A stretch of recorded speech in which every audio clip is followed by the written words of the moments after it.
நான் வந்து கழுகுமலை எப்போதுமே போவேன். உங்களுக்கு தெரியும். கழுகுமலையில் உள்ள முருகரை மட்டும்தான் நான் வந்து கும்பிட்டு வருவேன். மலை மேலே நான் ஏறினதே கிடையாதுங்க. எனக்கு மலை மேலே ரொம்ப நாளாக ஏறணும்னு ஆசை. அதுவும் அந்த மலை மேலே ஓம் முருகான்னு சொல்லி ஒன்று வச்சுருப்பாங்க. அது பக்கத்தில் என்னைக்காச்சும் ஒரு நாள் நம்ம போய் நின்ற மாட்டோமான்ட்டு ஒரு ஆசை.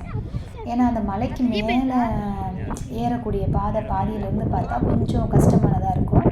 அதனால் அங்கே ரொம்பலாம் யாரும் மலை அவ்வளோவா ஏற மாட்டாங்க. பர்டிகுலராக சிலர் மட்டும்தான் ஏறுவாங்க. எங்களுக்கு ஆசை, சரி பேர் ஏறிடலாம் அப்படின்னு நினச்சி தான் நாங்கள் வந்து அன்றைக்கி கழுகுமலை கோயிலில் ஏற ஆரம்பித்தோம்.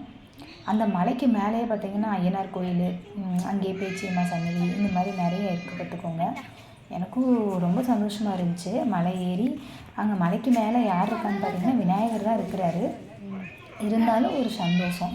ஏன்னா மலைக்கு மேலே நம்ம போயிட்டு வரப்போ நம்ம மனம் எவ்வளோ மகிழ்ச்சியாக இருக்கும் அப்படிங்கிறதே உங்களுக்கு தெரியும். இந்த மலைக்கு மேலே அந்த ஓம் முருகா அப்படின்னு சொல்லிட்டு போட்டிருக்கோம். அதையும் உங்களுக்கு இந்த வீடியோவோடு நான் அட்டாச் பண்ணுறேன், நீங்களும் பாருங்கள்.